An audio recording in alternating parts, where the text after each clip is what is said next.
ምስጋና ምኑ ነው? የባህሪው ነው። እግዚአብሔር ቅዱሰ ባህሪ ነው።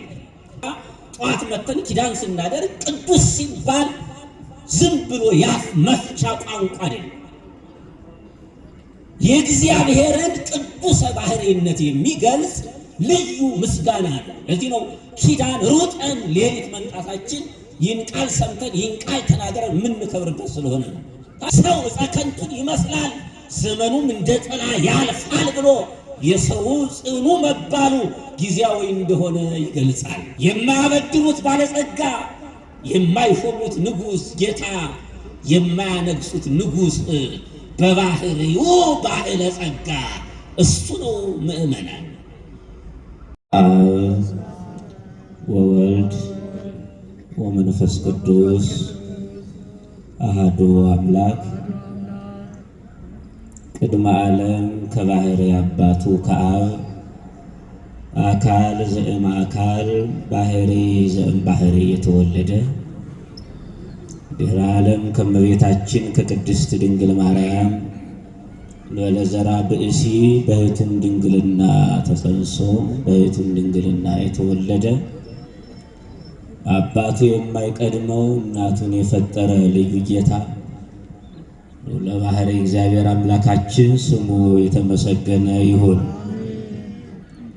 እናንተ እንዲገባ ክቡራን መምህራነ ወንጌል፣ አበው ካህናት፣ ዘማሪያን ወዘማሪያት እግዚአብሔር አምላካችን በዚህ ምሽት ሊባርካችሁ መከራውና ርኩሰቱ ከበዛበት ዓለም ለይቶ በድንቅ አጠራሩ የጠራችሁ በፍቅሩ የሳባችሁ አሁን በዚህ ሰዓት በአውደ ምሕረቱ በቤተ መቅደሱ ናችሁ ቃሉን እንድትሰሙ የተፈቀደላችሁ የልዑል እግዚአብሔር ቤተሰቦች ምእመናን ወምእመናት በሱ ፍጹም ሰላምታ እንዴት ዋላችሁ? እንዴት አመሻችሁ? እንዴት ሰነበታችሁ? ኃጢአታችን ያልተቆጣጠረ ያየብንን ሁሉ እንዳላየ ሆኖ የማይገባን ስንሆን በቤተ መቅደሱ ሰብስቦ ያውም እግዚአብሔር ይመስገን እንድንል ስለፈቀደልን እባካችሁ በድጋሜ እግዚአብሔርን አመስግኑት። እኔም እናንተም ዘወትር ከፊቷ ወድቀን የምንማጸናት የሁላችን የሐዘናችንን ባባሽ እውነተኛ የደስታ መፍሰሻ የምስጢር ሙዳይ የዓለሙ መመኪያ የባህሪያችን መክበሪያ እናታችን እመቤታችን ቅድስት ድንግል ማርያም ኢትዮጵያዊው ሊቅ ቅዱስ ያሬድ ማርያም እምነ ወእሙ ለእግዚእነ ብሎ እንዳመሰገናት እኛም እናመሰግናታለን። ክብር ምስጋና ይድረሳት።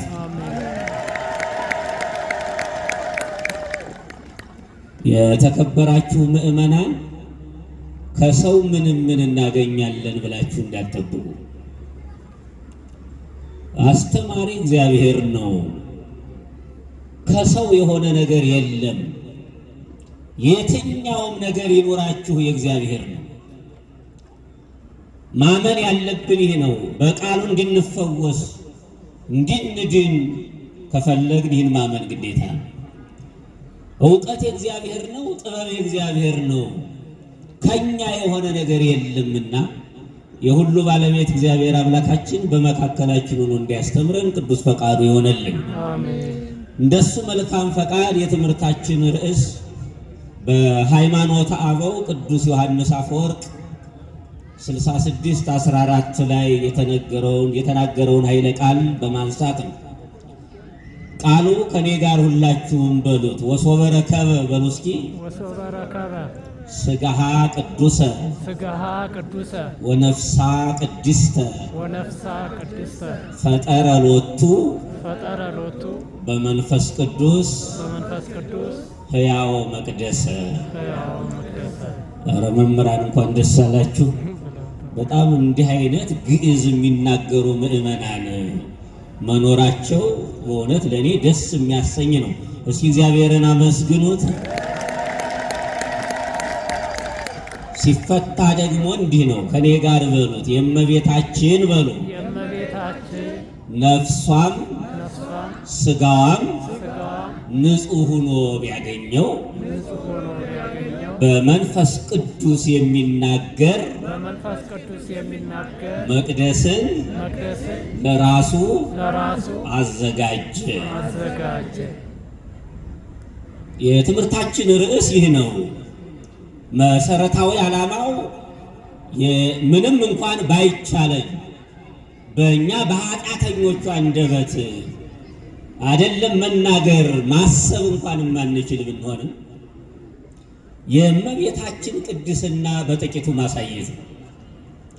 ምናልባት ርዕሱ ረዝሞባችሁ ከሆነ ወይም ደግሞ የት ነው ዮሐንስ አፈወርቅ ሃይማኖተ አበው ብዙ አላነበብነውም የምትሉ ከሆነ በብሉይ ኪዳን ዘሌዋውያን 11:45 ላይ በሐዲስ ኪዳን አንደኛይቱ የቅዱስ ጴጥሮስ መልእክት ምዕራፍ 1 ቁጥር 14 ላይ በኑሯችሁ ሁሉ ቅዱሳን ሁኑ የሚለውን ያዙ። የተንሰላሰለ የተስማማ ከዚህ ጋር የሚሄድ ስለሆነ ሊቁ ቅዱስ ዮሐንስ አፈወርቅም ይህንን ገንዘብ አድርጎ ስለተረጎሙ ማለት ነው። እና ቅድስና ምንድን ነው የሚለውን ነው የምናየው። ምዕመናን ቅድስና እንደ ሊቃውንቱ የግስ ባለሙያ ምናልባት አሁን የምትነግረን ለሃይማኖት ጽናት ለምግባር መቅናት ምን ያደርግልናል ትሉኝ ይሆናል። እንደ ዕውቀት ግን ይፈልጋል። ቅድስና ቀደሰ፣ ለየ፣ መረጠ፣ አጸና፣ አከበረ ከሚል የግዕዝ ሥርወ ቃል ይወጣል። ብዙም ጥቅም አይሰጣችሁም እንጂ ቅድስና ሊቃውንቱ ጥሬ ምዕላድ ብለው ወስደውታል። ለእናንተ የሚጠቅማችሁ ግን ፍቹ ነው። ቅድስና ማለት የመጀመሪያው መለየት ማለት ነው። ምን ማለት ነው? ልብ ብላችሁ ስሙኝ። ምን ማለት ነው? መለየት ማለት ነው። ሁለተኛው ሲተረጎም ባጭሩ መንጻት ማለት ነው። ሶስተኛው መክበር ማለት ነው። አራተኛው መጽናት ማለት ነው። ይህንን ትርጉም የያዘ ነው ቅድስና ማለት። መለየት ብያችኋለሁ። መንጻት አለ፣ መክበር አለ፣ መጽናት አለ። ይህን ትርጓሜ የያዘ ነው። ታዲያ ቅድስና ለእግዚአብሔር ምኑ ነው ካላችሁኝ የባህሪ ገንዘቡ ነው። የምን ገንዘቡ አልኳችሁ? ልብ ብላችሁ ስሙ። ቅድስና ምኑ ነው? የባህሪው ነው። እግዚአብሔር ቅዱሰ ባህሪ ነው። እግዚአብሔር በባህሪው ቅዱስ ነው ማለት ነው። ታዲያ እግዚአብሔርን ቅዱስ ብለን ስናመሰግነው ቅድም የተነተናቸውን ትርጓሜዎች መሰረት አድርገን እግዚአብሔርን እናመሰግንበታለን። ለጧት ማታ ጧት መተን ኪዳን ስናደርግ ቅዱስ ሲባል ዝም ብሎ ያፍ መፍቻ ቋንቋ አይደለም። የእግዚአብሔርን ቅዱሰ ባህሪነት የሚገልጽ ልዩ ምስጋና ነው። ለዚህ ነው ኪዳን ሩጠን ሌሊት መንጣታችን ይህን ቃል ሰምተን ይህን ቃል ተናገረን የምንከብርበት ስለሆነ ነው።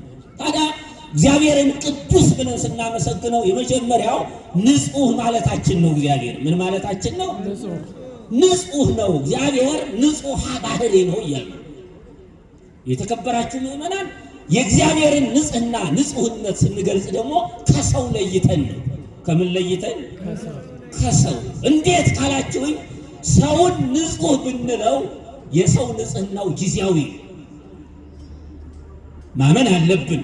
ትናንትና ቅዱስ የተባለ ሰው ዛሬ ርኩስ ተብሎ ሲጠራ አይተነዋል። ትናንትና ያስቀደሰው ዛሬ ከቤተ መቅደሱ ወጥቶ ሲንከራተት አይተነዋል። ትናንትና የዘመረው ትናንትና የሰበከው ዛሬ ከአውደ ምሕረቱ ጠፍቶ በሚያሳዝን ሁኔታ የኢትዮጵያ ኦርቶዶክስ ተዋሕዶ ቤተ ክርስቲያን እየጸለየችለት ይገኛል።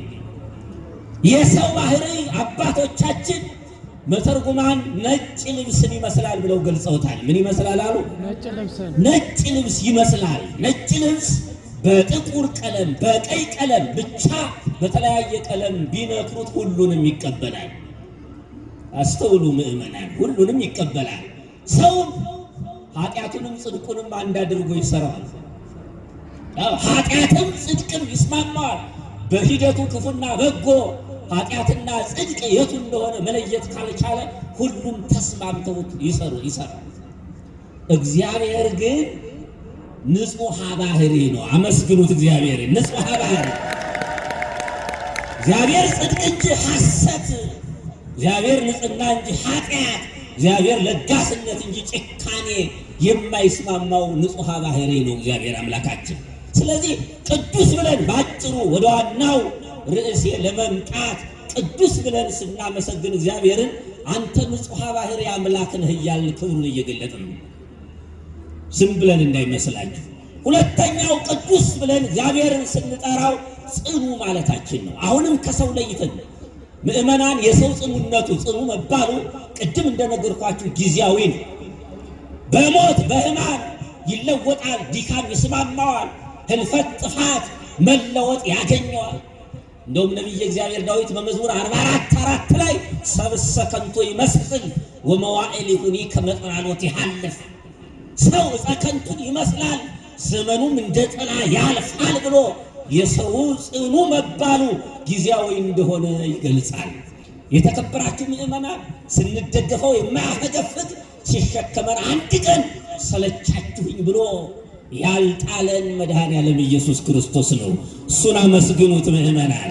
ቅዱስ ማለታችን ከዚህ የተነሳ ሌላው ክቡር ስንለው ከሰው ለይተን ሰው ክቡር ቢባል የራሱ የሆነ ክቡር የሚባልበት ነገር የለውም። ሐዋርያው ቅዱስ ጳውሎስ አንደኛ ቆሮንቶስ ምዕራፍ 4:7 ላይ ምንት ብከ ዘኢነሳይከ እምካልእከ ወምንት ብከ ዘይኮነው ለከ፣ ከባልንጀራ ያላገኘኸው ከሌላ ያላመጣኸው ያንተ የሆነ ምን አለ ብሎ ባዶነታችን ይነግረናል ሐዋርያው። እግዚአብሔር ግን ክቡር ስንለው ክቡርነቱ የባህሪ ገንዘቡ ነው። አባቶቻችን እንዲህ ብለውታል፣ ባዕል ዘኢይሌቅሕዎ እግዚ ዘይግዕዝዎ ንጉሥ ዘይሰይምዎ። የማያበድሩት ባለጸጋ፣ የማይሾሙት ንጉሥ ጌታ፣ የማያነግሱት ንጉሥ በባህሪው ባዕለ ጸጋ እሱ ነው ምእመናን። በዚህ ምክንያት ቅዱስ ብለን ክቡርነቱን እንገልጻለን። ሌላው ልዩ ማለታችን ነው። እንደሱ ዓለምን ፈጥሮ የሚገዛ ዓለምን ፈጥሮ የሚመግብ ሌላ የለም። ንጉሥነቱም እንደ ካህናት በሀብት እንደ ነገሥታት በጉልበት እንደ ጣዖታት በሐሰት አይደለም። በዚህ መልኩ ቅዱስ ብለን እግዚአብሔርን ስናመሰግነው ቅድም የነገርኳችሁን ልዩነቱን፣ ክቡርነቱን፣ ንጹሐ ባህሪ፣ ጽኑዓ ባህሪ መሆኑን ስንገልጽ ቅዱስ ብለን እግዚአብሔርን እናመሰግነዋለን። ስለዚህ ቅድስና ለእግዚአብሔር የባህሪ ገንዘቡ ነው። ታዲያ ኄር እግዚአብሔር ለርቶ አለንም። እግዚአብሔር ልባቸው ቀና ለሆነላቸው ሰዎች ቸር ነው እግዚአብሔር እና የባህሪውን ቅድስና ለፍጡራን ከመቤታችን ጀምሮ ለቅዱሳኑ ሁሉ ሰጥቷቸዋል። እየሰማችሁ ነው። ለማን ሰጥቷቸዋል ቅድስናውን? ለፍጡራን ሁሉ ሰጥቷቸዋል ማለት ነው። ለምሳሌ እንመልከት። መላእክት እረፍታቸው ምስጋናቸው ነው። ምስጋናቸው እረፍታቸው ነው። በተዘዋዋሪ ካየነው ቅዱሳን መላእክት እረፍት የላቸውም ማለት ነው። እየሰማችሁ ነው። ምን የላቸውም ማለት ነው አልኳችሁ? እረፍት የላቸውም። ቅዱስ ቅዱስ በማለት ይኖራሉ ማለት ነው። እንደውም ሊቃውንት አባቶቻችን ሲተረጉሙ ቅዱስ የሚለውን ቃል ለመጀመሪያ ጊዜ የተናገሩት ቅዱሳን መላእክት ናቸው ይላል። እሱ ለይኩን ሲል እነሱ ቅዱስ ብለው አመስግነውታል። እንደውም ዮሐንስ አፈወርቅ ወአመ ፈጠረ ብርሃነ በቀዳማዊ ፍጥረት መላእክት አይኮትም ብሎ ወስዶት ለይኩን ብሎ ፍጥረትን ሲፈጥር እነሱ ቅዱስ ብሎ አመስግነውታል ይላል። ስለዚህ ምስጋናቸውን ሳያቋርጡ ለተፈጠሩበት ዓላማ ጸንተው በመኖራቸው ቅዱሳን መላእክት ተብለው ይጠራሉ። አመስግኑ ምእመናን። ቅዱሳን መላእክት ሳይሰሩ ግን ቅዱስ መባል አይቻልም። ትኩረት ማድረግ ያለብን እዚህ ላይ ነው። የተከበራችሁ ምእመናን፣ ምንም ነገር ሳይኖረን ቅዱስ መባልን እንፈልጋለን። ክቡር መባልን፣ አስቀዳሽ መባልን፣ ንጹሕ ኦርቶዶክሳዊ መባልን እንፈልጋለን። ያለ ስራ ግን አይሰጥም ይሄ ማዕረግ። በስራ የተገኘ በሰማይም በምድርም ያለ እናት ቤተ ክርስቲያን አካለ ክርስቶስ ስለሆነች የሰማያዊው ንጉሥ የክርስቶስ አካል ስለሆነች በሰማይ ያለውን ስርዓት በምድር ላይ ተፈጽመዋለች። እግዚአብሔር ከፍ ከፍ ያደረጋቸውን ያለ ማዕረግ ስም አትጠራም። አራቱ ባህርያት የተስማሙለት ንጽሐ ሥጋ ንጽሐ ነፍስ ያለው እሱን ቅዱስ ብላ ትጠራዋለች። ምእመናን አያቸዋት እናት ቤተክርስቲያን ቅዱስ ብላ ትጠራዋለች። ስለዚህ ቅዱሳን መላእክት በተፈጠሩበት ዓላማ ጸንተው በመኖራቸው ቅዱሳን ተብለው በጸጋ ይጠራሉ። የምስጢር ጓዳ ተብለው የሚታወቁት ነቢያት በሐሰት ያልተሾሙ ራሳቸውን ነቢይ ብለው ያልጠሩ ራሱ ባለቤቱ የመረጣቸው ነቢያት ቅዱሳን ተብለው ተጠርተዋል። ቅዱሳን ነቢያት ይባላሉ። ዛሬ እንደምታዩት ከረባት አስሮ ሜዳ ላይ ሰውን አስተኝቶ በከረባት ሆኖ በሲኒከር ጫማ የሰው ልጅ የሚጠቀጥቀውን አይደለም። ይቅርታ አድርጉልኝ ምእመናን፣ እኔ እንደ ሃይማኖት ብቻ ሳይሆን እንደ ሰብና ማንም ሰው መሬት ላይ አድርጎ በሲኒከር ጫማ እንዲጠቀጥቀኝ አልፈልግም። ውድቀታችን ተመልከቱት፣ ምን ያህል ወዴት እየሄድን እንደሆነ። ማንም ሰው እንዴት የሰው ልጅ ሊጠቀጥቀው ይችላል? ራሱን ነቢይ ብሎ የተነሳ አይደለም እግዚአብሔር ያነገሳቸው በምስጢር ሰረገላ የሚመላለሱ ነቢያት ቅዱሳን ተብለው ተጠርተዋል። ዓለምን ትተው በድንቅ አጠራሩ ተጠርተው ከዋለበት እየዋሉ ካደረበት እያደሩ የቃሉን ትምህርት የእጁን ታምራት እያዩ የነበሩ ሐዋርያት ቅዱሳን ሐዋርያት ተብለው ተጠርተዋል። ስሙ ሕይወት መድኃኒት መሆኑን በአላውያን ነገሥታትና መሳፍንት ፊት በአደባባይ እየመሰከሩ እንደ ሽንኩርት እየተከተፉ እንደ ጎመን እየተቀረደዱ ለጠፋው ዓለም እነሱ በመከራ እንደ ሻማ እየቀለጡ እነሱ ለዓለሙ ሁሉ ፋና የሆኑ ሰማዕታት ቅዱሳን ሰማዕታት ተብሎ ተጠርተዋል። ምእመናን፣ ይሄ ብቻ አይደለም፣ ለሁሉ ተሰጥቷል። አዎ ምድራውያን መላእክት፣ ሰማያውያን ሰዎች የተባሉ ጸባ አጋንንቱን ጸበ ገዳሙን ድምፀ አራዊቱን ግርማ ሌሊቱን ታግሰው ዓለምን ንቀው ጤዛ ልሰው ድንጋይ ተንተርሰው እንጨት ቆርጥመው የሚኖሩ ባህታውያን እጀ ሥጋቸውንና እደ ልቡናቸውን በመዘርጋት እግራቸውን ለቁመት አፋቸውን ለጸሎት በጥቅሉ በጾም በጸሎት ጸንተው ረቂቁን ጥላት በመዋጋትና ድል በመንሳት ፍርኩታ ለፍርኩታ የሚንከራተቱ በተፈጥሮ ከሚመስሏቸው ከሰዎች ይልቅ ከአራዊት ጋር ተላምደው ክርስቶስን ሲፈልጉ የሚኖሩ መነኮሳት ቅዱሳን መነኮሳት ተብለው ተጠርተዋል። እግዚአብሔርን አመስግኑላቸው። ወደኛ እናምጣው። አስራት በኩራቱን ቀዳማያቱን አውጥተው አንዲት ሴት ለአንድ ወንድ፣ አንድ ወንድ ለአንድ ሴት ባለው አምላካዊ ቃል ጸንተው ጋብቻቸውን አክብረው በሥጋ ወደሙ ታትበው በምክረ ካህን በፈቃደ ካህን እየተመሩ የሚኖሩ ምእመናን ክቡራን ቅዱሳን ምእመናን ተብለው ይጠራሉ። ቅዱሳት ምእመናት፣ ቅዱሳን ምእመናን ተብለው ይጠራሉ። ስለዚህ እግዚአብሔር ቅድስናን የባህሪው የሆነውን በጸጋ ለሁሉ ሰጥቶታል። የሚመች ሆኖ ለተገኘው ሰጥቶታል ማለት ነው። ምእመናን ግን ይህ ብቻ አይደለም። እሱ ብርሃን ተብሎ እኛ ብርሃናት እንድንባል ፈቅዶልናል። ማቴዎስ 5:14 ተመልከቱት። ግን ብርሃናት መባል የሚቻለው ስራችን በሰው ፊት እንደ ብርሃን በርቶ ሲታይ፣ ይሄን ማመን አለ። ዝም ብሎ ብርሃን መባል አይቻልም። ብርሃናት መባል አይቻልም። ይሄ ነው እንደሚደንቃችሁ ምእመናን፣ አምላክ ተብሎ አማልክት ጸረ ጸጋ እንድንባል አድርጓል። እንደውም የአቴናው ሊቀ ጳጳስ የቅዱስ ጳውሎስ ደቀ መዝሙር የነበረው ሊቅ እንዲህ ይላል፣ ረከብና ሆሙ ለምእመናን ሰባህያን በንባበ መለኮት ይሰመዩ አማልክተ በከመ ይቤ መጽሐፍ አማልክት አንትሙ ወደቂቀ ልዑል ኩልክሙ። እግዚአብሔርን የሚያመሰግኑ ምእመናን በመለኮት አነጋገር አማልክት፣ እሱ አምላክ እንዲባል አማልክት ሲባሉ አገኘናቸው። መጽሐፍ አማልክት እናንተ ሁላችሁ የልዑል ልጆች ናችሁ ተብሎ እንደተናገረ ብሎ የእግዚአብሔርን ቸርነት የሃይማኖቱን ደግነት በመጻፈበት መጽሐፉ ተናግሯል። እግዚአብሔርን አመስግኑት። እንዲህ አይነት አምላክ ነን። ወሃቢ ዘእንበለክላ ጻድቅ ተብሎ ጻድቃን እንድንባል ብቻ ሰጥቶናል እግዚአብሔር። ወደ ዋናው ለመምጣት ታዲያ መላእክት ደቂቀ አዳም እግዚአብሔር በፈቀደላቸው መጠን በጎ ስራ ሰርተው ቅዱሳን መባልን አግኝተዋል። ምን መባልን አግኝተዋል? ቅዱሳን መባልን አግኝተዋል። ምእመናን እስካሁን ያየነው የመላእክቱን የቅዱሳን ደቂቀ አዳምን ነው። እኛ ቅዱሳን የምንባልበት ስራ አለን ብላችሁ ታስባላችሁ? ይህንን ሳናይ ማለት የለብንም።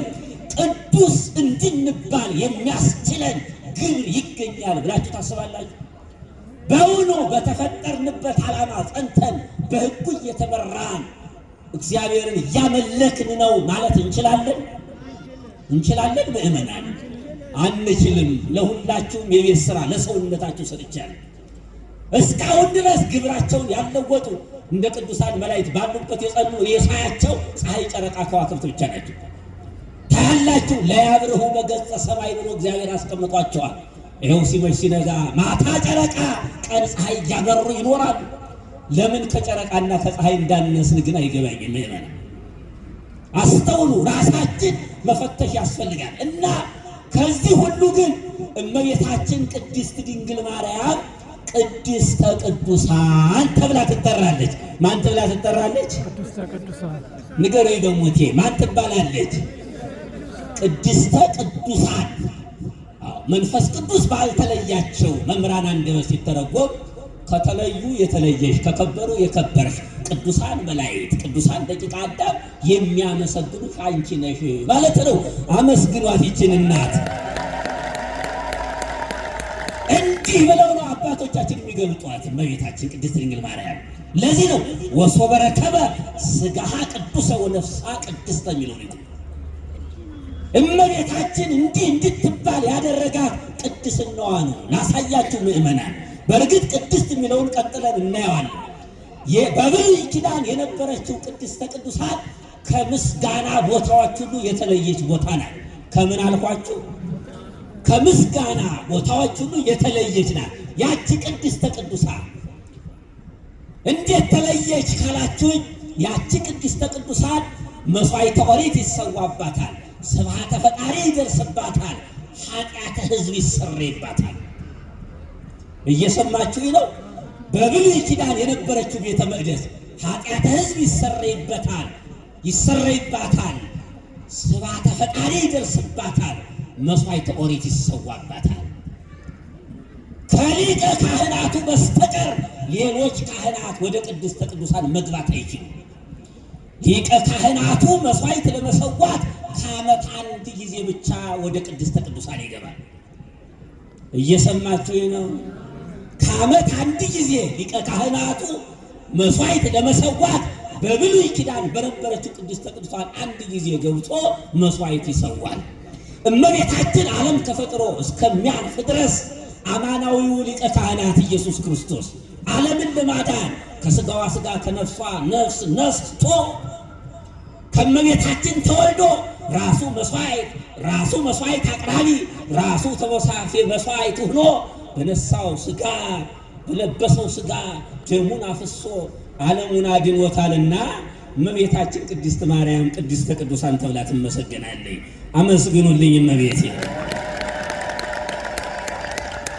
ዝም ብለን አይደለም እመቤታችን ቅድስተ ቅዱሳን የምንላት ምእመናን፣ ከመሬት ተነስተን አይደለም። እኛ እኮ ቋንቋ ብናጣ መገለጫ ብናጣላት እኮ ነው እመቤታችን ብናጣ ቢጨንቀን ቢጠበን እምንላት። አባ ሕርያቆስ በመኑ በአምሳለ መኑ ላስተማስለኝ እመቤቴ በማን መስልሻለሁ ብሎ እንደተጨነቀው ሰዋስው ለያዕቆብ ይላል፣ የዋሃቱ ለአብኤል ይላል፣ ተአንግዶቱ ይላል። ይልና ከዛ በኋላ በመኑ በአምሳለ መኑ ላስተማስለኝ ይላል። ምሳሌ እያጣላት፣ ምሳሌው እየቀለለበት፣ ምሳሌው እየቀጨጨበት እመቤታችን አልገልጥለት እያለ ዘይሐስጥጥ እየሆነበት ይጨነቅ ይጠበብ ነበረ። በመንፈስ ቅዱስ እኮ ተቃኝቶ አቅማለን እንደ እመቤታችን የምንገልጥበት ምእመናን የለንም። ለዚህ ነው ታዲያ ይህንን ሲደግፈው ቅዱስ ኤፍሬም የአቢ ክብራ ለማርያም እምክብረ ኩሎሙ ቅዱሳን ብሎ ይዘዋል። እመቤታችን ከቅዱሳን ክብር ሁሉ ክብሯ የበለጠ ነው ብሎ አመሰግናት። አመስግኑታ። እንዲህ ብሎ ገለጣት ቅዱስ ኤፍሬም እመቤታችን። ታዲያ በአራቱ ማዕዘን እመቤታችን ሰአሊ ለነ ቅድስት ሳይላት የሚውል አባቶቻችን የሚገርማቸው ነገር ቅዳሴዋን ውዳሴዋን ሳያደርስ የተማረ በቃሉ ያልተማረ በመጽሐፍ የእመቤታችን ምስጋና ሳያደርስ የሚውል እንግዲህ አቡነ ዘበሰማያት የሚል ትውልድ እንኳን ጠፍቷል በአሁኑ ዘመን።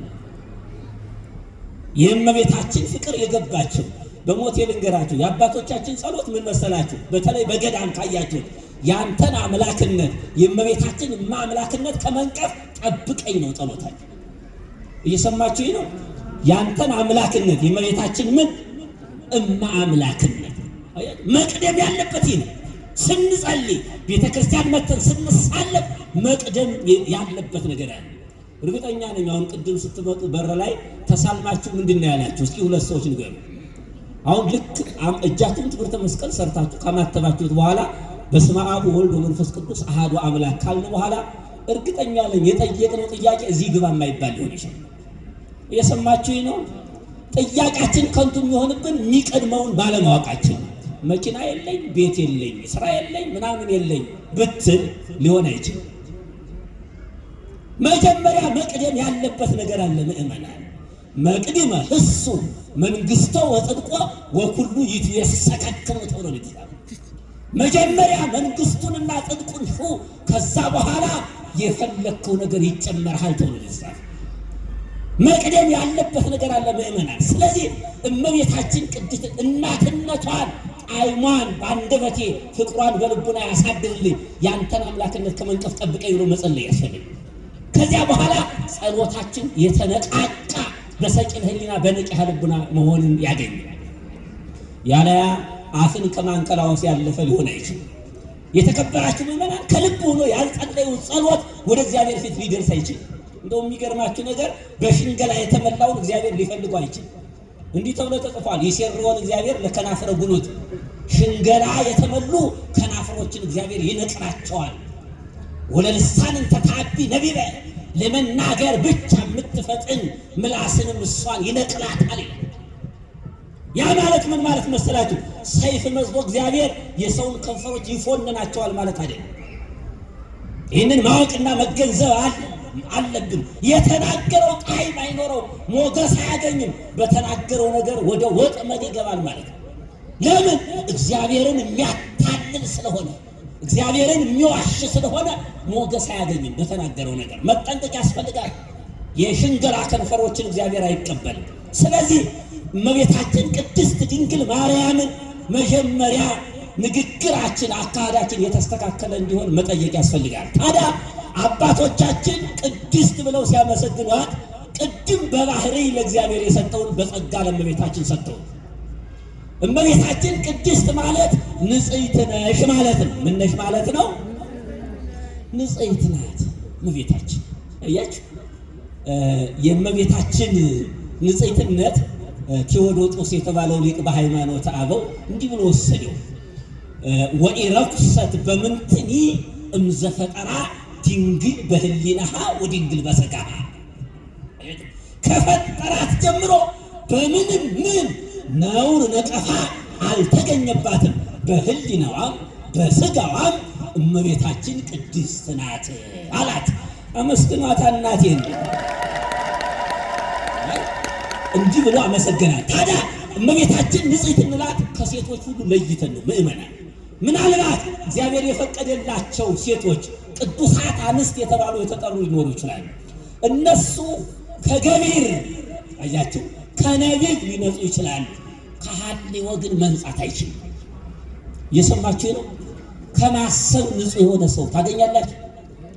እመቤታችን በአፋ ወውስጥ አያችሁ፣ በሥጋ በነፍስ በነቢብ በገቢር በሐልዮ ከዚህ ሁሉ ነፃ ናት እመቤታችን ድንግል ማርያም። ስለዚህ ቅድስት ብለን የምናመሰግንበት ምክንያታችን ይሄ እኮ ነው። ከዚህ ሁሉ ነፃ ስለሆነች፣ ይህ ሁሉ ያላገኛት ስለሆነች፣ ይህ ሁሉ ያልደረሰባት ስለሆነች፣ በገቢር በነቢብ በሐልዮ ሥጋን በማርከስ የሚመጣው ኃጢአት ያላገኛት፣ የእናት አባቷ እንኳን ጥንተ አብሶ ያላገኛት፣ አዳም በገነት ይዟት ይኖር የነበረችው ያችን ንጽሕት አካል በአብራከ አበው ተጠብቃ ወርዳ በሐና በኢያቄም የተገለጸችው ንጽሕት ዘር እመቤታችን ስለሆነች ቅድስት ብለን እናመሰግናታለን። ክብር ምስጋና ለእመቤታችን ይድረሳል። ሁለተኛው ቅድስት ስንላት አሁንም ጽንዕት ማለታችን ነው። የተከበራችሁ ምእመናን ሴቶች ጽኑ ቢሏቸው ለጊዜው ነው። ኋላ በሌላ በልማደ አንስት በሌላ በፈቲው ጦር ይሸነፋሉ፣ ይወድቃሉ። አዎ ጽናታቸው ለጊዜው ነው። እመቤታችን ከመጽነሷ በፊት ጽኔት ናት። የሰማችሁ ነው። ከመጽነሷ በፊት በድንግልና የጸናች ናት። በጸነሰች ጊዜ በድንግልና የጸናች ናት። ከጸነሰች በኋላ ድንግል ናት። ከመውለዷ በፊት ንጽሕት በድንግልና፣ በወለደች ጊዜ ንጽሕት በድንግልና፣ ከወለደች በኋላ ንጽሕት በድንግልና። ክብር ምስጋና ይድረሳት። አያችሁ ታገኛላችሁ ምእመናን። ጸሐፊው እኮ ገርሞት ይህንን ነገር ግን እሷ መሆኗን ሳታውቅ የጠበቀችው እሷ ብቻ ናት። መጽሐፈ ኢሳይያስ ስታነብ ናሁ ድንግል ትጸንስ ወትወልድ ወልደ የሚል ንባብ አገኘች። ድንግል በድንግልና ጸንሳ በድንግልና ትወልዳለች የሚል ገጸ ንባብ አገኘች። ይሄ ይከብዳል፣ ከአይምሮ በላይ ነው። ሃይማኖት ይጠይቃል፣ ጸሎት ይጠይቃል፣ ለማመን ይከብዳል።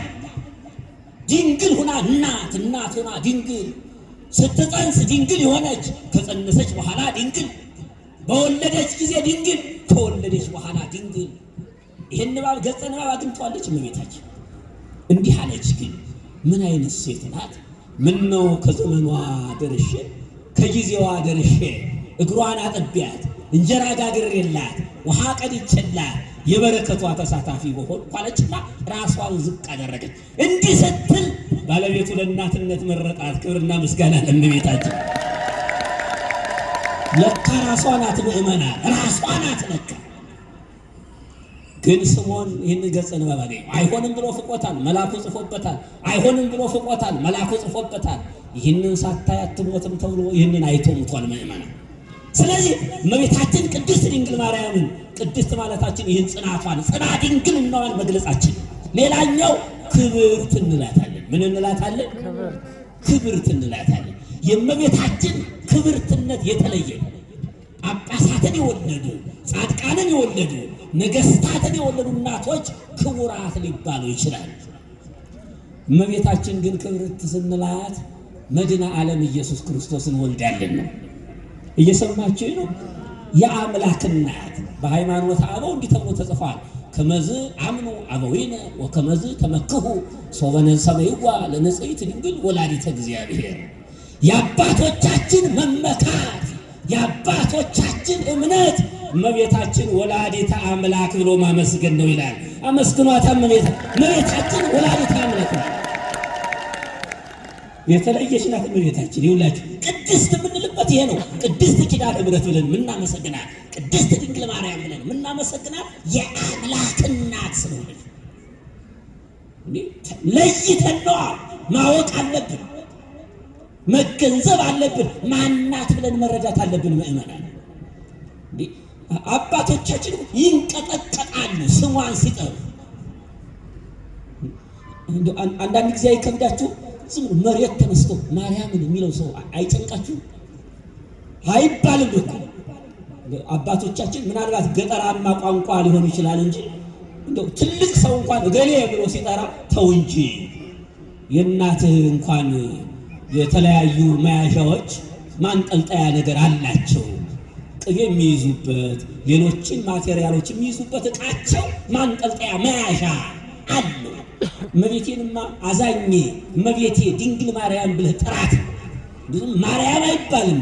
እውነቴን ነው የምነግራችሁ። ይሄ ክብር ያሳጣል። ድንግል ማርያም ወላዲተ አምላክ ተብላ ነው የምትጠራው። መገለጫዋ ስለሆነ ይሄ የምንከብርበት እኛም የምንከብርበት ስለሆነ ነው። አራተኛው ቅድስት ስንላት ልዩ ማለታችን ምን ማለታችን ነው? ልዩ። እመቤታችን ልዩ ናት አይደለችም? እስኪ ልዩነቷን ንገሩኝ በሞቴ እንዴ። በጭብጫቦ ነው እንዴ ነገራችሁ? ልዩ ናት ስንል እመቤታችን በምን መልኩ? ከሴቶች ሁሉ የተለየች ስለሆነች በምን ይላችሁ? ልዩነቷ የሚገርም ነው። እናት ሆና ድንግል፣ ድንግል ሆና እናት የሆነች ማን ብቻ ናት? ኧረ ንገሩኝ። እመቤታችን ድንግል ማርያም ናት። እናት ሆና ድንግል ሆና እናትነትን ከድንግልና ወልዳ ድንግል ሆና ደግሞ የወለደች ማን ብቻ ናት? እመቤታችን ድንግል ማርያም ናት። ልዩ የምንላት በዚህ ነው። ቅድስት የምንላት፣ ክብርት የምንላት፣ ጽንዕት የምንላት በዚህ የተነሳ ነው። ምእመን ከሷ በስተቀር እናቱና ድንግል ሆና እናት የምትገኝ ሴት የለችም። እመቤታችን ቅድስት ድንግል ማርያም ድንግል፣ ጽንዕት፣ ክብርት ብለን የምናመሰግናት ይህ ልዩነቷ ጎልቶ ለዓለም እንዲታይ እናትነቷ ክብር እንዲሰጠን ነው። ክብርና ምስጋና ለእናታችን ይሆንልን። ታዲያ ሊቁ ይህንን ሲወስደው ምን መሰላችሁ? እንዲሁና የአምላክ እናት ሆና የተገኘችው የተቀደሰ ማንነት ስላላት ለአምላክ እናት መሆን የቻለ የተከበራችሁ ምእመናን፣ ይሄ ቅድስና ሀብት ሆኖ የተሰጣት ያውም የአምላክ እናት ለመሆን ያበቃት ምኗ ነው ካላችሁኝ፣ ትሕትናዋ እመቤታችን ድንግል ማርያም፣ ቅድስናዋ፣ ንጽህናዋ። እግዚአብሔር አራት ማዕዘንን አሻተተ፣ አየ፣ ተመለከተ። ወኢረከበ ዘከማኪ እመኖ እንደ እመቤታችን ሆኖ ያገኘው የለም። እስኪ ተመልከቷችሁ፣ ቅድም የነገርኳቸውን እስቲ እዩት። ንባቡን አገኘችው። አይ ከዘመኗ በደረስኩ አለች። ወደ ቤተ መቅደስ ወሰዷት። በ3 ዓመቷ ቤተ መቅደስ ገባች። ተመልከቱ የእናታችን ሁኔታ። አይሁድ በምቀኝነት ተነሱ። ናሁ ወርዘወት ወለተ እስራኤል፣ ይችም ብላቴና አካለ መጠን አደረሰች። ክብር ይግባት እመቤታችን። ባለማወቃቸው እሷን ብለው ቤተ መቅደሱን ያረክሱብናል፣ ከቤተ መቅደስ ትውጣለን ብለው እመቤታችን ከሰሷል። አይግረማችሁ ምእመናን፣ በሐሰት ስትከሰሱ ያልሆናችሁትን ሆናችሁ ስትባሉ በሃይማኖት አይግረማችሁ። እመቤታችን ከቤተ መቅደስ ትውጣ ተብላ ተከሳለች። የሰማችሁ ነው። ምንም አይሁድን የገፋቻቸው ነገር የለም። ምግቧ ሰማያዊ፣ መጠጧ ሰማያዊ፣ ውሎ አዳሯ ቤተ መቅደስ፣ የሚጎበኟት ቅዱሳን መላእክት። ማንን ነካሽ ምእመናን? ከቤተ መቅደስ ትውጣልን ብለው ክስ አቀረቡ። ሊቀ ካህናቱ ዘካርያስ ተጨነቀ። እንዲህ ብሎ ነገራት። እመቤቴ ውጭ እየተባልሽ ነው፣ እንዴት ላያርግ ብሎ ጠየቃት። እመቤታችን እንዲህ አለች። ከዘካርያስና ከእመቤታችን ማን ይሻላል ብላችሁ ታስባላችሁ? ንገሩኛ። እመቤታችን የምትኖረው በየት ነው? ዘካርያስ የሚኖረው የት ነው? ሰፈር ነው የሚኖረው። እመቤታችን የምትመገበው ሰማያዊ ነው። ዘካርያስ የሚመገበው ምድራዊ ነው። ከዘካርያስ የበለጠ ማንነት አላት እመቤታችን ቅድስት ድንግል ማርያም። እንዴት ተወኝ ብሎ ሲጠይቃት አንተ አቡዬ ወአንተ እሜም ታሕተ እግዚአብሔር፣ ከእግዚአብሔር በታች አለ አባቴ አንተ አለ፣ አንተ ጸልይልኝ አለችው። አያችሁ ይችንና በሞት የምእመናን አባቴ ከኔስ ሰዎች ይሻላሉ ጸልዩልኝ ብላችሁ ታውቃላችሁ? እንደውም ምን መጥቶብናል መሰላችሁ? ከመምህር የገሌስ እኔ ይሻላለሁ የሚል ሰው ሰማ። እየሰማችሁ ነው? በጣም አስቸጋሪ እኮ ነው። እንዴት ትሻላለህ? እኔም ካንተ አልሻልም፣ አንተም ከኔ አትሻል። የተሻለ ሆነን ከተገኘን የተሻልክ ነው ብሎ እግዚአብሔር ይግለጣል አይደል እንዴ? አንተ የተሻልኩ ነኝ ስላልክ የተሻልክ አትሆንም። እኔ የተሻልኩ ነኝ ስላልኩ የተሻልኩ መሆን አልችልም። እንዴት ሰው ራሱን የተሻልኩ ነኝ ብሎ ይገልጣል? ቤተ መቅደስም ስንመጣ እንዲህ አድርገን ራሳችን ከፍ አድርገን ለመውደቅ አይደለም፣ ራሳችን ዝቅ አድርገን ለመክበር ነው መምጣት ያለብን። ማስተዋል ያስፈልጋል። በቤተ መቅደስ ሆነን ምን መናገር እንዳለብን፣ ምን መስማት እንዳለብን ማስተዋል ያስፈልጋል። ምእመናን እመቤታችን እንዳለችው አንተ ተሻላለህ አለችው። የተሻለችውን አሳለችው። እውነትም ዘካርያስም ቅድስናው ትንሽ ነው ማለት አይደለም፣ ቅድስና የለውም ማለት አይደለም። የራሱ የሆነ ቅድስና አለው። ጸለየ፣ መፍትሄ ነገረው። ወደ ዮሴፍ ቤት እንድትሄድ እመቤታችን ተመረጠች። አያችሁ፣ ይቺ በቤተ መቅደስ የኖረችና መላእክት የሚጎበኟትና በቤተ ዮሴፍ ሆና የዮሴፍ ሚስቱ ሙታበት የሙት ልጆችን ይዞ ይኖር ነበር። ዮሴፍ እሱ ወደ ስደት ሄዶ ለንግድ ሌላ ቦታ ሄዶ እንደ መተርጉማኑ የተለያየው ይሰጡታል። እሷ እኛን የሙት ልጆች የቤት ይዛ ተቀምጣ ምንም እኔ በቤተ መቅደስ የኖርኩ ነኝ ምግቤ ሰማያዊ ነው ብላ ሳትኮራ ባጭር ታጥቃ ውሃ መቅጃዋን ነጥቃ ወደ ውሃ ወረደች። እናታችን እመቤታችን አያችሁ ምእመናን፣ በአጭር ታጥቃ ሄደች። በዚያ ውሃ በምትቀዳበት አንድ ክስተት አየች። የተጠማ ውሻ ሴቶች ከልክለውት ውሃ ጥም አስቸግሮት ሀዝ እያላየችው ምን ነው ፍጡር አይደል አታጠጡትም አለችም እመቤታችን። ለውሻ የምትራራ እናት እኮ ናት። ኧረ አመስግኗት። ሰው ክፉ ነው ምእመናን፣ ሰው ክፉ ነው። አካሄድሽ፣ አረማመድሽ፣ አለባበስሽ የሥራ ፈት ይመስላል። አንቺ አጠጪው አሏት እመቤታችን የወርቅ ጫማዋን አውልቃ የውሃ ዕቃዋን ዘንበል አድርጋ የተጠማውን ውሻ አጠጣችው። እንዲህ አሏት ደግሞ ናሁ አንተቂ ግሜኤኪ ወማሄብኒ አልብቺ ወአዘቅቱኒ እሙቁት። እነሆ ማድጋሽን አጎደልሽው፣ እንዳትቀጅ መቅጃ የለሽ፣ በዛው ላይ ኩሬው ጥልቅ ነው አሏት። አኮማይ ዘይወፅም ታይቶ አላ እምላይ ፍጥረቱን ያጠጣ ጌታ ማድጋዬን ይሞላዋል ስትል በተአምር የጎደለው የውሃ ዕቃ ሞላላት። የጎደለንን ሁሉም በቤታችን ትሙላለን ምእመናን። እመቤታችን ቅድስት የምንላት ከዚህ የተነሳ ነው። ከዛ በኋላ ልክ ትንሽ እንደተራመደች እንዲህ የሚል ቃል መጣ። ትጸንሲ አላት ቅዱስ ገብርኤል። እመቤታችን አትቸኩልም። እመቤታችን የተረጋጋች ናት ምእመናን። ዞር ስትል ማንም የለም። አባት የአዳምን እናት ሔዋንን ያሳተ ሰይጣን ነው ብላ ቤቷ ሄደች። አሁንም ቤት ስትደርስ እንዲህ አላት፣ ነገሩ ደጋገማት። ይህን ነገር ወደ ቤተ መቅደስ ሄዶ ሊረዱት ይገባል አለች። ቤተ መቅደስ ሄደች። ቅዱስ ገብርኤል መጥቶ ወንዘ ተፈትል ወርቀ ወሜላተ አስተርአያ ገብርኤል ግብተ ይላል እኮ። ሐርና ወርቁን እያስማማች ስትፈትን፣ በዚያውም የተዋህዶን ምስጢር ገልጣ እያሳየች ባለችበት መጣና ትጸንስ ይላል።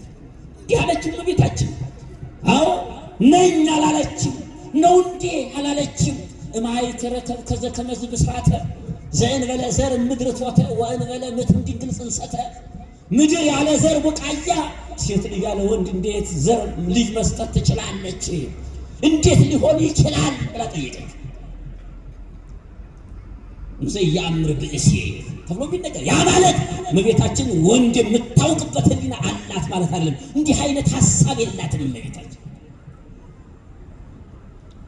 ቅዱስ ገብርኤል እንዳላት መንፈስ ቅዱስ ይመጽእ ላዕሌኪ ወኃይለ ልዑል ይጼልለኪ።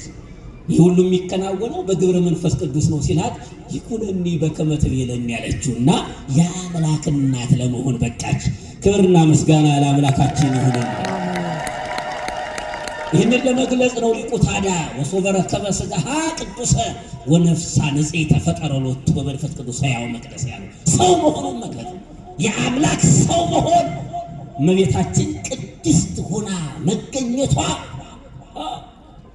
ይሄ ትልቁ በነገረ ድነት የእመቤታችን ድርሻ ትልቅ ነው ብለን የምንመሰክርላት ንጽሕት ሆና የአምላክ እናት ለመሆን በቅታ ከሷ ተወልዶ አምላካችን መድኃኒታችን ኢየሱስ ክርስቶስ ዓለምን ስላዳነ ነው። ስለዚህ እመቤታችን ጠዋትም ማታም ተነስተን ቅድስት ብለን እናመሰግናታለን። ምን ብለን እናመሰግናታለን?